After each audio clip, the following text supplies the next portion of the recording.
తెలుగు ప్రజల ఆరాధ్య దైవం ప్రాతస్మరణీయుడు అవును. శ్రీ నందమూరి తారక రామారావు గారి జీవితంలో మీది ఒక అభిన్నమైన అంగం. అవును. ఆయనతో కలిసి మీ లైఫ్ ట్రావెల్ చేసిన పద్ధతి అమోఘం. అవునండి. అంత గొప్ప వ్యక్తి సాన్నిహిత్యం, అంత గొప్ప వ్యక్తి ప్రేమ పొందిన మీరు తొలిసారి అన్నగారిని ఎప్పుడు కలిశారు?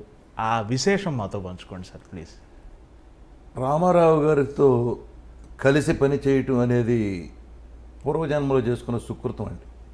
లేకపోతే ఆయనతో కలవటం చాలా కష్టం.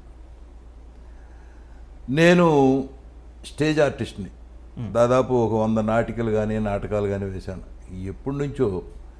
అందుకనే నా చదువు గుంటనాగిపోయింది. చదువుకొని ఇచ్చేవాళ్ళు కాదు. రిహార్సల్స్ అన్ని రూమ్లోంచి లాక్కెళ్ళిపోయేవాళ్ళు. ఎస్ఎల్సి డెమ్కా వేసాం, ఓకే, మళ్ళీ ఎస్ఎల్సి పూర్తి చేశా, పియూసీలో చేరాం. చదవని వల్ల బందర్ హిందూ కాలేజీలో చదువుతుంటే అక్కడి నుంచి రిహార్సల్స్ లాక్కెళ్ళిపోయేవాళ్ళు. రోజు ఎక్కడో సాడు ఒక నాటకం, ఇక్కడ కాదు మనం విజయవాడలో వేద్దాం, ఇక్కడ కాదు హైదరాబాద్లో వేద్దాం అని చెప్పి తీసుకెళ్ళిపోయేవాళ్ళు రోజు రిహార్సల్. నేనే హీరోని. ఒడ్డు పొడుగు ఉండేవాళ్ళమేమో, దాంతో హీరో అనేవాళ్ళు. సరే హీరో. నేను అదేగాక హీరో చేసేవాడిని, సపోర్టింగ్ ఆర్టిస్ట్ చేసేవాడిని. కీర్తి స్టేషన్లో నేను మురారి వేశాను, అటు తిరిగి జమీందారు వేశాను. అది బెస్ట్ యాక్టర్ వచ్చింది, ఇది బెస్ట్ యాక్టర్ వచ్చింది నాకు. ఓకే, అటువంటి అలా ఉండేదన్నమాట. ఓకే. ఈ నాటకాలకు అంకితంతో చదువు సంకన అయిపోయింది. సరే అట్టాగో మళ్ళీ పియూసీ పూర్తి చేశా. చదువు మీద ఇంట్రెస్ట్ ఉండేది, బట్ చదువుకోవడానికి టైం ఉండేది కాదు. వాళ్ళే వచ్చి ప్యాంట్ వేసి షర్ట్ వేసి పదా అని చెప్పి రిహార్సల్ తోసిపోయేవాళ్ళు. బీఎస్సీలో చేరాను. చదువు సాగట్లా అర్థమైపోయింది నాకు. అప్పటికే దాదాపు ఒక 100 నాటకాలు అయిపోయినాయి. అప్పుడు నాకు 21, 22 సంవత్సరం సర్కార్ ఎక్స్ప్రెస్ ఎక్కేశాను. మన ఆంధ్ర నుంచి ఎవరు సినిమాల్లోకి వెళ్ళాలన్నా మద్రాసు సర్కార్ ఎక్స్ప్రెస్ ఎక్కాల్సిందే. సర్కార్ ఎక్స్ప్రెస్ ఎక్కి సెంటర్లో దిగినాక తెలుస్తుంది అసలు ఎక్కడున్నాం, మనం ఏం చేస్తున్నాం అని. మద్రాసులో దిగినాక తెలిసింది అసలు సినిమా అంటే ఏంటి. సినిమా అంటే ఒక పెద్ద సముద్రం అంత లోతు ఉంటుందండి. ఎవరిని కలవటానికి ఛాన్స్ ఉండవు. వాహిని స్టూడియోకి వెళ్తే బయట వాచ్మెన్ బయటకి తోసేస్తాడు, రానివాడు లోపలికి. కారులో వెళ్ళే వాళ్ళని చూసి రామారావు వెళ్తున్నారు, జమిన్ వెళ్తారు, సావిత్రి గారు వెళ్తాను అని అరవాల్సిందే తప్ప ఎంట్రీ లేదు అసలు. ఓకే, అంత స్ట్రిక్ట్గా ఉండేది, అంత డిసిప్లిన్ ఉండేది. సరే ఏం చేయాలి, రామారావుని కలవాలి. మీరు ఎలా కలిశారు అని అడిగారు కదా, దాని గురించి చెప్తున్నాను నేను. రామారావు గారికి ప్రొద్దున్నే ఆయన ఎప్పుడో 3:30కే లేస్తాం అలవాటు. లేచి ఎక్సర్సైజ్ చేసుకుని మేకప్ వేసేసుకుని భోజనం కూడా చేసి 4:30కి. ఎందుకు 4:30కి చేస్తాడో తర్వాత చెప్తాం మీకు. 5 o'clockకి వచ్చి ఆ రూమ్లో కూర్చుంటే బజుల్లా రోడ్ హౌస్లో 5-6 బస్సులు వచ్చి, టూరిస్ట్ బస్సులు. వాళ్ళంతా దిగి వెళ్ళి ఆయన కాళ్ళకి దండం పెట్టి కొబ్బరికాయలు కొట్టి హారతి ఇచ్చి వాళ్ళ యాత్ర సఫలీకృతం అయిందనే ఆనందంతో వెళ్ళిపోయాడు. అప్పుడు వాళ్ళందరినీ అడిగేవాడు ఆయన, ఏమండి ఎక్కడి నుంచి వస్తున్నారు, ఏ ఊరు, ఎక్కడెక్కడికి వెళ్ళారు. మహాప్రభు తిరుపతి వెళ్ళాం, వెంకటేశ్వర స్వామిని చూసాం, ఇక్కడికి వచ్చాం, మిమ్మల్ని చూసాం, మా యాత్ర పరిపూర్తి అయింది, ఇక ఇళ్ళకి వెళ్ళిపోతున్నాం అని చెప్పి దండాలు పెట్టేవాళ్ళు. అది నాకు తెలిసింది, ఈయన ప్రొద్దున వెళితే కలవచ్చు, లేకపోతే కలవటానికి ఛాన్స్ లేదు. పెద్ద పహిల్వాన్లు ఉండేవాళ్ళు ఆయన ఇంటికి వెళ్ళిపోయేట, లోపలికి రానిచ్చేవాళ్ళు కాదు. సరే నేను వాళ్ళతో పాటు వెళ్ళా, టూరిస్టులతో పాటు వెళ్ళిపోయి చూశాను, దండం పెట్టాను. వస్తాం మేమని చెప్పి బయలుదేరి వెళ్ళిపోయారు. అందరూ వెళ్ళిపోయారు, నేను మాత్రం మిగిలా. చూశాడు ఆయన, ఎవరు నుంచున్నారు పిలవండి అంటే వెళ్ళాను నేను.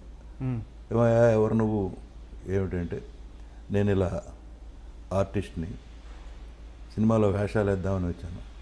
కానీ పెద్దగా నవ్వాడు ఆయన. సినిమాలో వేషం అంటే ఈజీ అనుకున్నావా, వచ్చేసావు, ఏం చేస్తున్నావు, ఇలా బీఎస్సీ డిస్కంటిన్యూ చేసి వచ్చాను. వెళ్ళి శుభ్రంగా చదువుకొని తర్వాత ఎప్పుడైనా కనపడన్నా.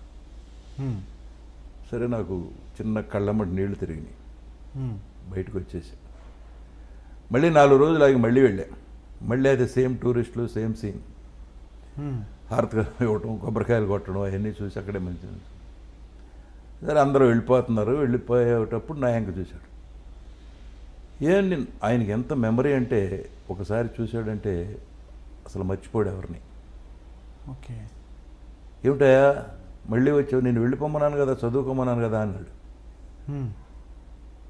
నేను అనుకోకుండా లేదన్నయ్య ఇక వచ్చేసాను నేను, మళ్ళీ వెనక్కి వెళ్ళటం అంటూ జరగదు, వెళ్ళలేను సినిమాలో యాక్ట్ చేయకుండా అనేదానికి నువ్వు ఎక్కడో మొండి వెళ్ళలాగా ఉన్నావే అని. అప్పుడు కథానాయకుడు సినిమా జరుగుతుంది. కథానాయకుడు అంటే ఇద్దరు చీఫ్ మినిస్టర్లు అయ్యారు తర్వాత, రామారావు జయలలిత గారు. పెద్ద క్యాస్టింగ్, నాగభూషణం గారు, మిక్కిలేని అందరూ ఉండేవారు అందులో. హేమాంబరధరరావు అని ఆయన డైరెక్టర్, గోపాలకృష్ణ గారు అని ప్రొడ్యూసర్. మనవాడు ఏదో మొండివాళ్ళలాగా ఉన్నాడు, వేషం చూడండి అన్నాడు హేమాంబరధరరావు. ప్రమాణం అనేదానికి నాకు చాలా ఆనందం వేసింది. నువ్వు వచ్చి మా ఆఫీసులో కలవాయా అని చెప్పాడు ఆయన హేమాంబరధరరావు. అలాగేనని అలాగని వస్తానన్నయ్యా అని చెప్పారు. సరే వెళ్ళాను వాళ్ళ ఆఫీస్కి వెళ్తే కూర్చోబెట్టారు, మంచి చెడు అంతా మాట్లాడారు. ఒక వేషం ఫిక్స్ చేశారు, అది ఎలక్షన్ ఆఫీసర్. అందులో ఉన్న డైలాగులన్నీ నాకే ఉన్నాయి. రామారావుని చైర్మన్ చేయటం, మళ్ళీ తర్వాత రామారావుని దింపేయటం. ఎంతమంది 14 మంది ఆర్టిస్టుల కాంబినేషన్లో నేను. మనకి స్టేజ్ ఎక్స్పీరియన్స్ ఉంది కాబట్టి ఆ పేజీ డైలాగులు గడగడగడమని చెప్పేశాను. శబాష్ అన్నాడు రామారావు. అమ్మ మనకి కాంప్లిమెంట్ వచ్చిందని మనసులో అనుకుని పైకి ఏమి తెలవనివ్వకుండా థ్యాంక్స్ అన్నయ్య అని చెప్పి వస్తే అన్ని సింగిల్ టేక్లే. అప్పుడు హేమాంబరరావు గోపాలకృష్ణ గారు కలిసి పనికొస్తాడు ఇతను అని చెప్పి విఎస్ఆర్ స్వామి అని కెమెరామెన్ ఉండేవాడు, బ్యూటిఫుల్ కెమెరామెన్. ఎక్స్ట్రా క్లోజ్ షాట్లు తీయించారు, సినిమాలో ఉంటాయి. ఎందుకంటే ఇతను హీరోగా పెట్టి సినిమా తీద్దామని ప్లాన్ వాళ్ళు. ఓకే, సరే నాకు చెప్పలేదు. సరే రెగ్యులర్గా వాళ్ళ ఆఫీస్కి వెళ్ళి వస్తూ ఉండేవాడిని. షూటింగ్ అయిపోయింది, చేసాము. రెమ్యూనరేషన్ కూడా 116 ఇచ్చారు. అప్పటికే చాలా పెద్ద అమౌంట్, చాలా పెద్ద అమౌంట్. 116 అండి. అప్పుడు గౌరవంగా ఉండేది. ఇప్పుడులాగా మనం 1000 రూపాయలు ఇచ్చి అలాగా 1116, 1116 అనేవాళ్ళు, అలా ఇచ్చేవాళ్ళు. సరే తీసుకుని వెళ్ళిపోయాను. వెళ్ళిపోయిన తర్వాత ఒక చెప్పారు మంచి రోజు చూసి, నిన్ను హీరోగా పెట్టి సినిమా తీద్దాం అనుకుంటున్నావా అని చెప్పి ఒక డ్యాన్సరు, ఆవిడ పేరు కూడా గుర్తులేదు, మర్చిపోయాను. రిహార్సల్ చేయించారు 1 నెల రోజులు మా ఇద్దరితో. కొత్త ఇప్పుడు డ్యాన్స్ రిహార్సల్స్ అంటే కొత్త. నాటకాల్లో అయితే దున్నేస్తాం, ఏది చెప్పినా కూడా ముందే స్క్రిప్ట్ అంతా మనకి నోటికి వచ్చేస్తుంది కాబట్టి ఇష్టం వచ్చినట్టు ఆడుకోవచ్చు. సినిమాలో కుదరదు.